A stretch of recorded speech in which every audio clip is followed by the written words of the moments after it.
have a question for you. What do river otters, butterfly gardens, and strip mining all have in common?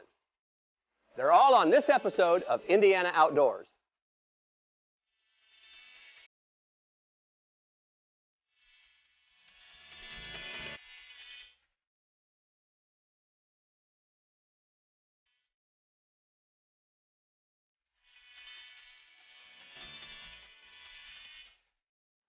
Hello and welcome to Indiana Outdoors. I'm Jill Ditmire. And I'm Don Van Meter. Today we're on the riverfront deck and stage in the backyard of the Indianapolis Art Center.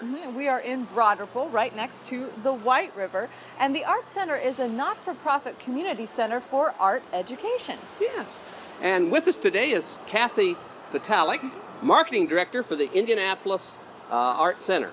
Kathy, what happens around here in the spring and summer? Well, even though it may seem a little drab right now, the colors do start blooming in just a couple of months. The trees will fill out, we'll have daffodils and daylilies all over, and it's really a lovely area. This is one of the most popular areas for rentals here at the Art Center. A lot of brides come out here and want their wedding to be hosted out here. We've also done company picnics and workshops, things like that.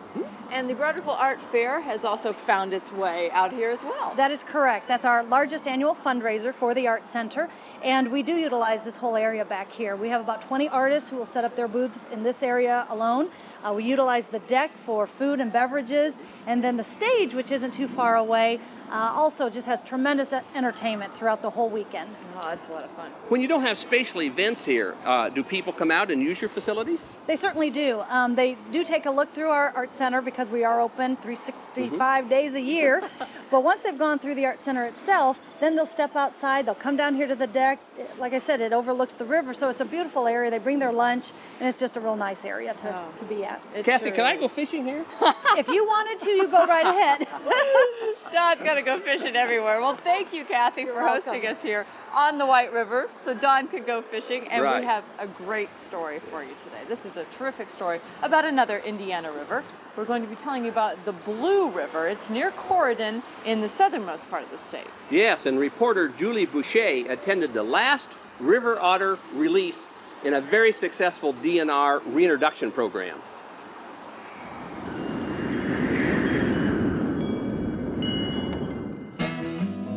The North American river otter is trying to reclaim Indiana as its home with the help of the Indiana Department of Natural Resources.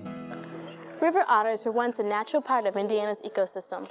Unregulated trapping, wetland drainage, and water pollution were major contributors to the otter's disappearance 50 years ago. In order to combat this, the IDNR has brought otters here to repopulate Indiana's watershed. This program has become a media event attracting both young and old who come to see this captivating creature.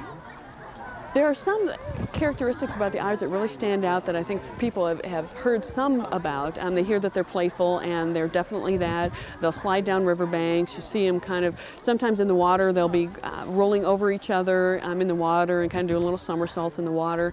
I think one of the things that people don't know about the river otters is how curious they are.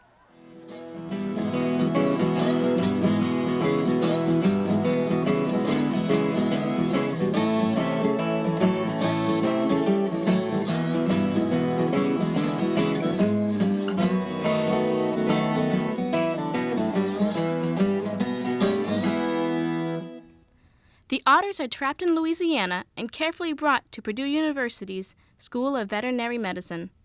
There, they receive checkups, vaccinations, and even dental exams. The otters are also tagged so that their journey through Indiana's rivers can be monitored. The IDNR has put a great deal of effort into bringing these interesting animals back to Indiana, but you may wonder why their presence is so important. There's a number of reasons why we feel it's important to restore river otters in Indiana. There's a tremendous public appeal. They have a great aesthetic value, and people really enjoy seeing them in the wild. We can now call more than 300 otters Hoosiers as a result of this reintroduction process. The success of this program has resulted from 13 releases since 1995. But a project of this size requires funding from many different sources. We get kids involved in sponsoring and in the education program. We have environmental groups, conservation clubs, and we even have the Indiana State Trappers Association as a partner, a sponsor in this effort to bring back an animal that disappeared from Indiana. So next time you're canoeing down Indiana's rivers, keep your eyes peeled. You may just see one of our newest residents.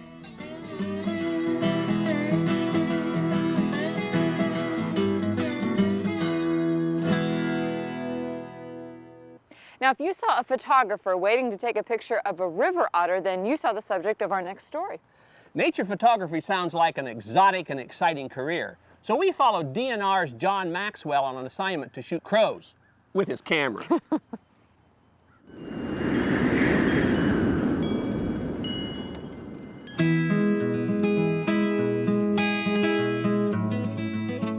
I am blessed and get to go out and do something I'm good at, something I enjoy. I'm John Maxwell. I work for the Indiana Department of Natural Resources. My job involves outdoor photography. It helps to have a certain numbness about some things. You don't worry about the mosquitoes or the cold or the heat. On the other hand, you're more aware of your surroundings. And just being here is it's beautiful and how quiet it is and nice. You're hitting the road and you get on the highway and your car goes into overdrive and you're cruising and you get the coffee and then you know you're going someplace and you're going to get some good pictures. DNR needed some pictures for Outdoor Indiana magazine. A story we were doing about crows, we wanted to illustrate crows' mobbing behavior, how they would gang up on a perceived predator. Flaring going on. Oh, they're curious, but they're not. We went out with Dwight Chamberlain, who lives in Scottsburg. Everybody around there calls him Hooter. He could call in crows.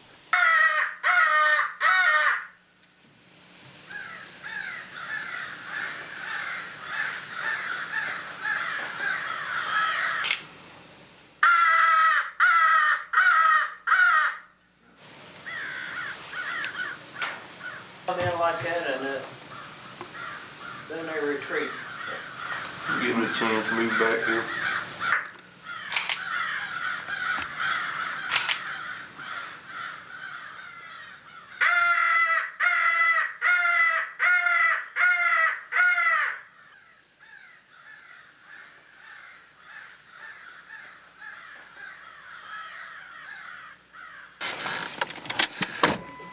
Almost everything worked. Almost.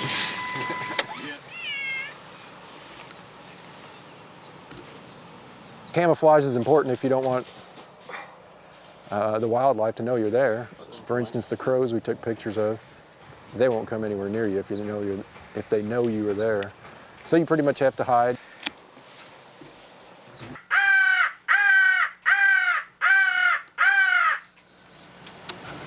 Here they come.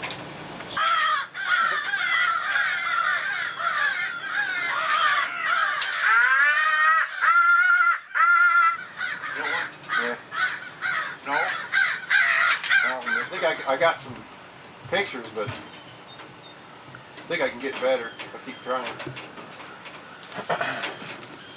There's one that he came. It's just going to go downhill, this place right here. I mean, right. we're basically through here. All right.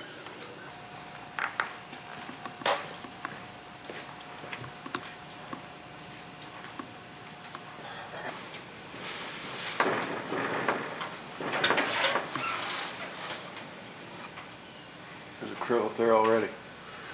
Huh? There's a crow up there already. Crow? Where? Right over here.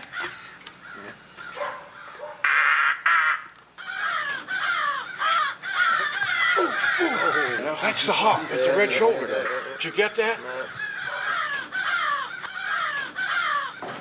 That may be about the story, I'm afraid. You have to keep alert because some of your best pictures come from just serendipitous occasions. When you're not trying to do one thing so hard, you're just letting it happen, and a red tail screams out of the sky and creams the owl mount that you're trying to use to attract crows. When you get that box of slides back, it's neat to see how things sometimes will come out looking a lot better than you ever could dream. I don't see how I do it. I mean, sometimes just the pictures get back come out better than I thought they would. If you want to get into outdoor photography, I mean, you should get a good pair of boots because you'll be spending a lot of time standing in mud or water or snow or rain. It helps to have a fairly limber back, carry stuff. You got to have a tough hide because a lot of times stuff you feel very dearly about or working very hard on just gets shot out of the water. It's not a good way to get rich, but it's a good way to live a life. You know, Don, I don't think I could spend that much time waiting. Well, I agree. Some stories are easier to shoot than others, though. Native American mounds, for example, they don't move. No, they don't, but the Indiana Outdoors crew does. And recently they traveled to Evansville to the Angel Mounds Historic Site. It's a much-studied archaeological site for Native American life.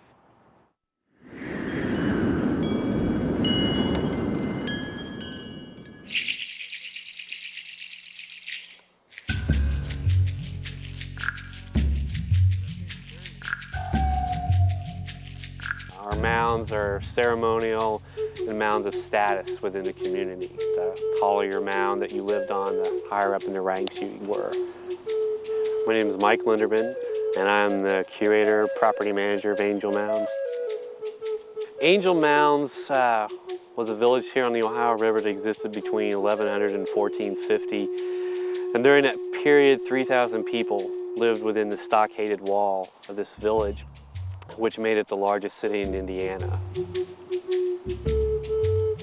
We have no idea what the name of this group of people were, but they are referred to as Mississippian because this type of community or culture exists all the way to this point of the Ohio River and all the way down the Mississippi River.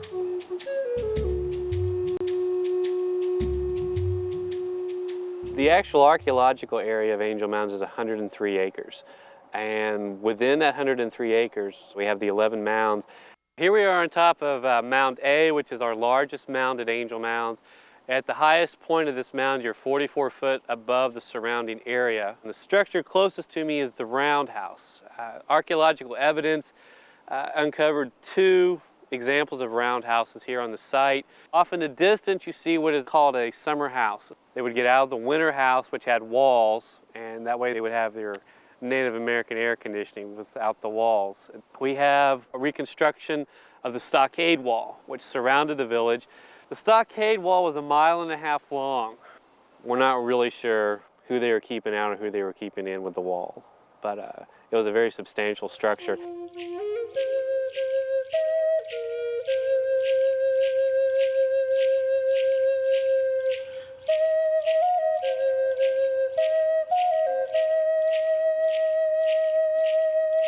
Most people assume that mounds are burial mounds, and although burials have been found in this mound, that was not the sole purpose. In about a 30-40 year period, we've excavated 2.4 million artifacts. Angel Mounds was a major trading center in this part of what would become the United States. We have found artifacts from all over this region. We have found copper from Michigan, shells from the ocean, and that's all through trade. The most impressive artifact was a sculpture that was found in the Temple Mound. We refer to him as the Kneeling Man.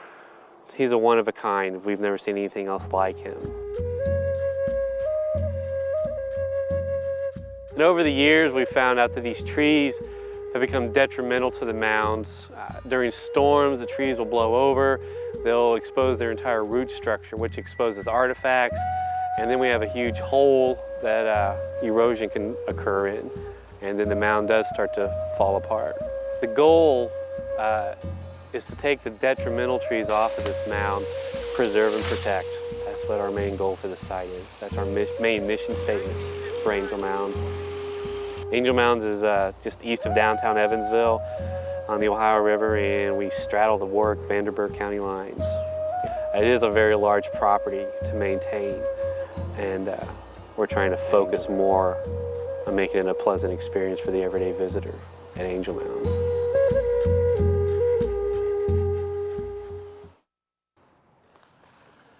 sculpture is in the backyard of the Indianapolis Art Center. Called Black Titan, it was made by John Spalding in 1985. During the warmer months, you can find all kinds of sculptures around here. There's also a native wildflower garden, which leads us to our next story. Whether you live in the city or the country, you can enjoy your own small garden. Yes, reporter Kelly Skyver will show us how she made her own butterfly garden.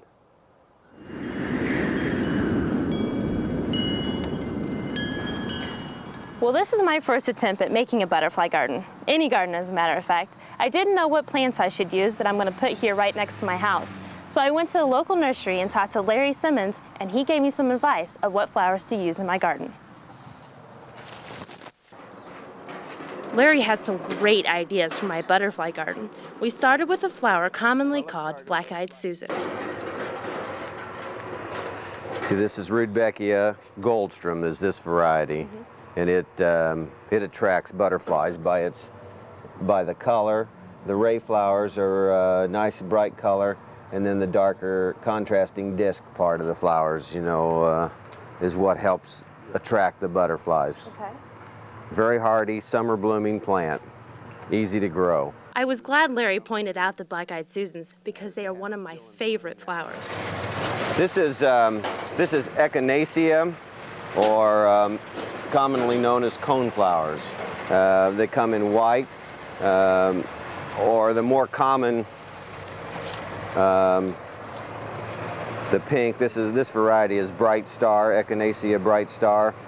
The bright ray flowers again, like the black-eyed Susan, with the offsetting disc flowers inside. It's very attractive, and that's what attracts the butterfly to these plants. And they're very long blooming. They'll start blooming late July and bloom right up until frost or freeze. Butterflies are attracted to lots of color, so variety is important in a garden.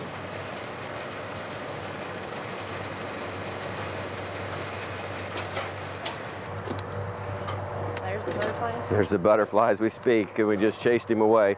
These are Buddleia species, or what's called butterfly bush. We sell them as herbaceous perennials around here because they normally do freeze all the way to the ground. In warmer climates, they will remain as a tall bush, and then they regrow from the woody stem. But normally here in Zone 5, they freeze all the way to the ground, and maybe a little winter protection is good for them. And they make a great attracting for butterflies because of the long bloom with the compound flowers on it is very attractive to butterflies with their long tongues for the nectar. That's enough flowers to start my butterfly garden. Larry told me I should also purchase some topsoil to pack around my flowers. And when it all added up, I only spent $24.08. After that, I wanted to see how the experts build a butterfly garden. So I visited Lisa Norwick at Oakhurst Gardens in Muncie, and she told me when to plant my garden. You can really plant a garden anytime throughout the spring after the last frost date up until, probably 3 to 4 weeks before frost is going to hit again in the fall. So you can really plant a garden anytime throughout the summer. If you plant in the spring, it's going to have more of a chance to establish throughout the summer, but it'll be okay once it goes dormant this winter, that it'll have a chance to get established by next spring, so you'll have a nice butterfly garden next spring. If you want to get serious about butterflies, you might want to try catching monarchs. Danessa Stoltz at the Oakhurst Gardens says to wait for the butterfly to land, then sneak up behind it and turn your net over quickly. The next step is to tag the butterfly. First thing you have to do is get it out of the net, and you want to fold the monarch, make sure his wings are folded, kind of hold him. Put your hand in the net, and you grab him by what we call the leading edge. And that's the front edge of the wings. That's the leading edge. This way you cause the least amount of harm to the scales. Viceroys, if you look right here, this discal cell, this is called a discal cell. Instead of having a discal cell, a viceroy has a straight line that goes right here, instead of this nice torpedo shape. And viceroys are smaller. So we have a monarch. Then we have to determine the sex, if it's male or female, and I've got a male. Right there, that tells you you've got a male. a little faint dot. A female wouldn't have that dot. You get a tag, a sticker ready, and they're just little stickers, circular stickers, and it goes on that discal cell, just like that. Nice quick tap to make sure it's stuck. You need to record that tag number, and that's the bottom line. Sometimes they hang out a little bit, and they'll eventually fly away. It's really kind of neat if it ends up that your monarch winds up in Mexico, and they'll send you a certificate saying, my monarch made it to Mexico. I have all the information I need to make a great butterfly garden. Now that I have my flowers, it's time to plant.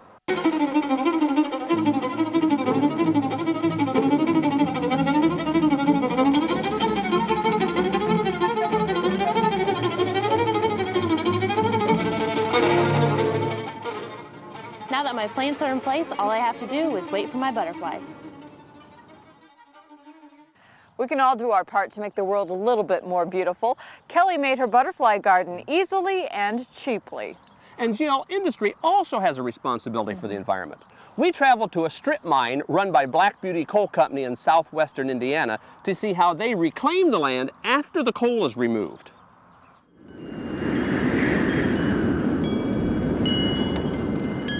Early mining back in the late 1800s, early 1900s, the equipment and the technology at the time, you would simply scrape off the earth, get the coal out, and walk away from it.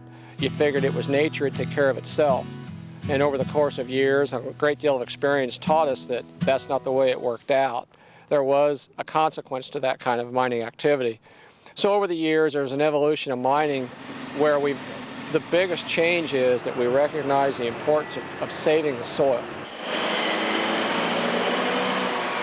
In Indiana, we rely on coal for as much as 97 to 98% of our energy. Most of the utilities in the Midwest do use fossil fuels, in this case coal, to burn electricity, where we get our lights, where we get our heat, where we stay cool in the summertime. The reclaiming process is actually started when we first start mining. At this particular site, we mine around 500 acres of ground a year, but we also reclaim 500 acres. So it's a one-for-one deal. As far as the name strip mining, it gets its name from the fact that we take it out in strips. The strip that we're standing in right now, or the open pit, what we're standing on, the coal's actually been removed. The coal's being removed in the background and going away from us. What we'll do in the next pit is the overburden and rock material to my immediate right will be drilled and blasted, as we've seen before. That material will be moved into the pit that we're standing in and uncovered, and the whole process will start over again. So it's taken out in strips. This strip's been removed, the coal's been removed, that strip comes over and replaces everything that's been removed out of here, and so on. The process just continues. Mining is a temporary land disturbance. And you have to think about it that way. Well, if it's temporary, then what are we going to do when we're done? And so you have to look ahead and determine your end in mind. Can you look around and tell me that this mine here all the way around us has been mined or not mined? I think it would be hard to do. This is the final product that you're looking at, and our land uses are multiple use. We mine forest, and we put forest back over in the foreground, not the big trees, but we have 2-year-old trees planted, and over there in the distance you can see the green there, that's alfalfa. Some of those different choices are here in Indiana, we get an awful lot of land put back in row crop so that it'll support corn or wheat, beans, and all kinds of crops. Other choices, we get a lot of land put back in forest, get a lot of land put back in fish and wildlife purposes. Some other choices might be residential or county roads or public roads and industrial support uses and facilities, but primarily here in Indiana, you're going to get cropland, fish and wildlife, or forestry, and some water. Today we're looking at a gob pile. It's essentially the leftover products of washing the coal, the larger pieces, the larger fragments of waste This particular gob pile, I believe, was formed through mining from the 40s and 50s. There were no real reclamation laws that required them to do anything with areas like this. This area will be reclaimed as part of the abandoned mine lands program. The coal companies that are operating right now have a tax that they pay for production. A little bit of every ton of coal that they produce goes towards the abandoned mine land program fund that funds the restoration of the sites. I think that coal mining is a temporary use of the land. The good restoration work can lead to areas that don't look like they've been mined, that heal up environmentally eventually. We try to be good neighbors, and we're here, you know, as a business, and as when we're gone, you won't even be able to tell we're here, and I think that's one good sign of being a good neighbors. We'd like to thank the Indianapolis Art Center for hosting us today on Indiana Outdoors. Well, that's our show for today. We'll see you next time, somewhere in Indiana. For a copy of today's program, call 1-800-252-WIPB or send a $10 check payable to WIPB-TV, Ball State University, Muncie, Indiana, 47306.